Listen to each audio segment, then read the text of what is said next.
आकाशवाणी भोपाल से प्रस्तुत हैं प्रादेशिक समाचार।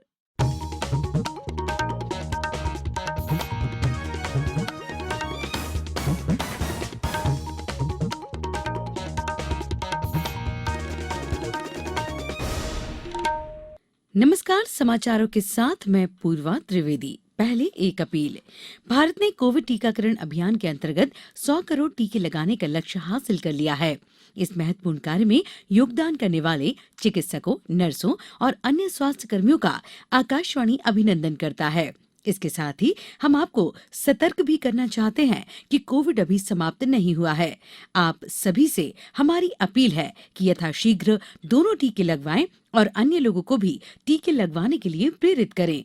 त्योहारों के समय कृपया इन 3 आसान उपायों का पालन करें। मास्क पहनें, 2 गज की दूरी बनाए रखें, हाथ और चेहरा साफ रखें। कोविड से संबंधित कोई भी जानकारी और मार्गदर्शन के लिए राष्ट्रीय हेल्पलाइन नंबर 011-2397-8046 और 1075 पर संपर्क करें। अब इस बुलेटिन के समाचार। सबसे पहले मुख्य समाचार। प्रधानमंत्री नरेंद्र मोदी आज भारतीय रिजर्व बैंक की खुदरा प्रत्यक्ष योजना और एकीकृत लोकपाल योजना का शुभारंभ करेंगे। मुख्यमंत्री शिवराज सिंह चौहान ने कृषि उत्पादन के साथ निर्यात को बढ़ाने के कदम उठाने पर जोर दिया। प्रदेश में टीकाकरण अभियान की केंद्रीय स्वास्थ्य मंत्री द्वारा सराहना, अन्य राज्यों के लिए भी उदाहरण बताया। और प्रधानमंत्री की 15 नवंबर की भोपाल यात्रा की व्यापक तैयारियां जारी, वन मंत्री और खाद्य मंत्री ने तैयारियों का जायजा लिया। अब समाचार विस्तार से। प्रधानमंत्री नरेंद्र मोदी आज सुबह 11 बजे वीडियो कॉन्फ्रेंस के माध्यम से भारतीय रिजर्व बैंक की 2 नवीन ग्राहक केंद्रित पहलों का शुभारंभ करेंगे। ये पहल है आरबीआई खुदरा प्रत्यक्ष योजना और रिजर्व बैंक एकीकृत लोकपाल योजना। आरबीआई खुदरा प्रत्यक्ष योजना का उद्देश्य खुदरा निवेशकों के लिए सरकारी प्रतिभूति बाजार तक पहुंच बढ़ाना है। इससे निवेशक आसानी से आरबीआई के साथ अपना सरकारी प्रतिभूति खाता मुफ्त में ऑनलाइन खोल सकेंगे। एक राष्ट्र एक लोकपाल पर आधारित एकीकृत लोकपाल योजना का उद्देश्य रिजर्व बैंक द्वारा विनियमित संस्थाओं के बारे में ग्राहकों की शिकायतों के समाधान के लिए शिकायत निवारण तंत्र में और सुधार करना है। मुख्यमंत्री शिवराज सिंह चौहान ने कृषि उत्पादन के साथ निर्यात को बढ़ाने के लिए ठोस कदम उठाने पर जोर दिया है। उन्होंने कल भोपाल में कृषि और उद्यानिकी से संबंधित फसलों की समीक्षा बैठक में अधिकारियों से अधिक मुनाफा देने वाली फसलों के उत्पादन को फसल विविधता के माध्यम से बढ़ाने पर जोर दिया। उन्होंने कहा कि किसानों को किसी तरह का नुकसान न हो, इसका भी ध्यान रखा जाना चाहिए।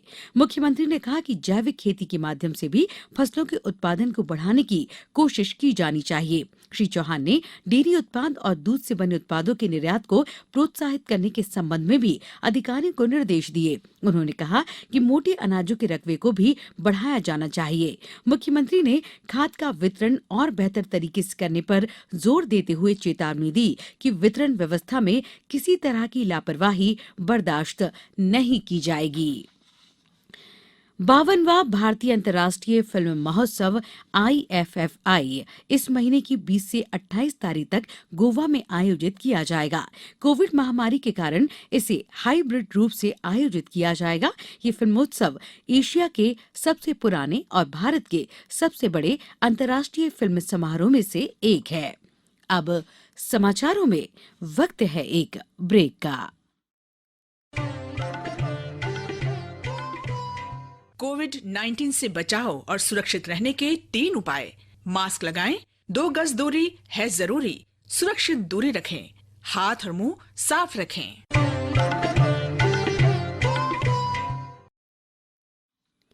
ब्रेक के बाद समाचारों में एक बार फिर आपका स्वागत है।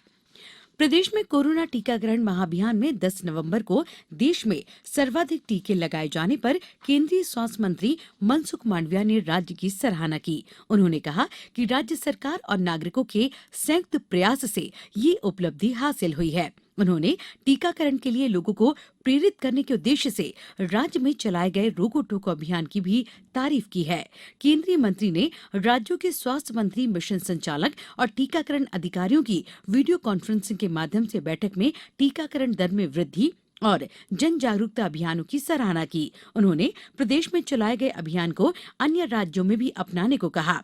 स्वास्थ्य मंत्री प्रभुराम चौधरी ने बताया कि प्रदेश में 91% पात्र नागरिकों को पहली डोज और 43% पात्र नागरिकों को दूसरी डोज लगाई जा चुकी है। राज्य में 10 नवंबर को 13,52,000 से अधिक डोज लगाए गए। 25 दिसंबर तक 100% नागरिकों के टीकाकरण का लक्ष्य है। प्रदेश में कल कोरोना के 12 नए मामले सामने आए हैं। इनमें से इंदौर में 4, भोपाल में 3, बैतूल और जबलपुर में 2-2 और धार में 1 संक्रमित मिला है। अब राज्य में सक्रिय मरीजों की संख्या 76 हो गई है। कल 17 रोगी कोरोना से स्वस्थ भी हुए। प्रदेश में अब पॉजिटिविटी दर भी बहुत कम हो गई है। लोगों की जांच लगातार की जा रही है। 1,500 से ज्यादा फीवर क्लिनिक संचालित किए जा रहे हैं, जिनमें कल 60,000 से अधिक जांच की गई। प्रधानमंत्री नरेंद्र मोदी की मौजूदगी में 15 नवंबर को भोपाल के जम्बूरी मैदान में होने वाले जनजातीय सम्मेलन के लिए व्यापक तैयारियां की जा रही हैं। श्री मोदी इस अवसर पर जनजातीय वर्ग के लिए विभिन्न कल्याणकारी योजनाओं का शुभारंभ करेंगे।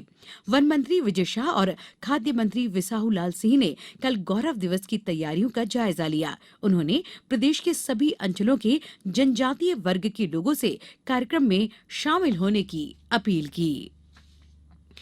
भोपाल में पहली बार सीमा सुरक्षा बल बीएसएफ के जांबाज मोटरसाइकिल जवानों द्वारा हैरत अंगेज कारनामों का प्रदर्शन किया जाएगा।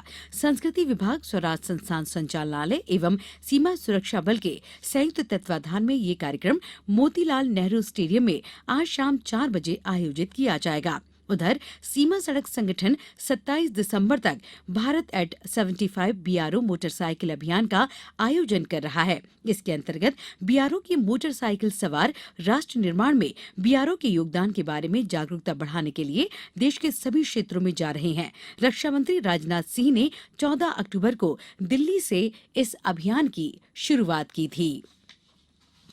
देश में 19 नवंबर को आंशिक चंद्र ग्रहण घटित होगा। भारत में चंद्रोदय के तत्काल बाद ग्रहण बहुत कम समय के लिए अरुणाचल प्रदेश और असम के सुदूर उत्तर पूर्वी हिस्सों में दिखाई देगा। वहीं पश्चिमी अफ्रीका, पश्चिमी यूरोप, उत्तर अमेरिका सहित दुनिया के कई देशों में ग्रहण अच्छे से नजर आएगा। चंद्र ग्रहण तब घटित होता है जब पृथ्वी सूर्य एवं चंद्रमा के बीच आ जाती है तथा ये तीनों एक सीधी रेखा में अव्यवस्थित रहते हैं। अब कुछ समाचार संक्षेप में। राज्य सरकार ने चिकित्सा शिक्षा विभाग की सचिव अलका श्रीवास्तव को खाद्य विभाग का सदस्य सचिव बनाया है। उनकी जगह चिकित्सा शिक्षा आयुक्त निशांत बरबड़े को अस्थायी रूप से आगामी आदेश तक सचिव चिकित्सा विभाग बनाया गया है। रतलाम जिले में नगर परिषद आयोग के तत्कालीन प्रभारी मुख्य नगरपालिका अधिकारी और एक राजस्व उप निरीक्षक को वित्तीय अनियमितताओं के आरोप में निलंबित किया गया है। राजधानी भोपाल में कल डेंगू के 8 नए मरीज सामने आए हैं। अब डेंगू मरीजों की संख्या 635 हो गई है। और T20 वर्ल्ड कप में कल ऑस्ट्रेलिया ने पाकिस्तान को 5 विकेट से हरा दिया। फाइनल में ऑस्ट्रेलिया का मुकाबला न्यूजीलैंड से होगा। अंत में मुख्य समाचार एक बार फिर। प्रधानमंत्री नरेंद्र मोदी आज भारतीय रिजर्व बैंक की खुदरा प्रत्यक्ष योजना और एकीकृत लोकपाल योजना का शुभारंभ करेंगे। मुख्यमंत्री शिवराज सिंह चौहान ने कृषि उत्पादन के साथ निर्यात को बढ़ाने के कदम उठाने पर जोर दिया। प्रदेश में टीकाकरण अभियान की केंद्रीय स्वास्थ्य मंत्री द्वारा सराहना, अन्य राज्यों के लिए भी उदाहरण बताया। और प्रधानमंत्री की 15 नवंबर की भोपाल यात्रा की व्यापक तैयारियां जारी, वन मंत्री और खाद्य मंत्री ने तैयारियों का जायजा लिया।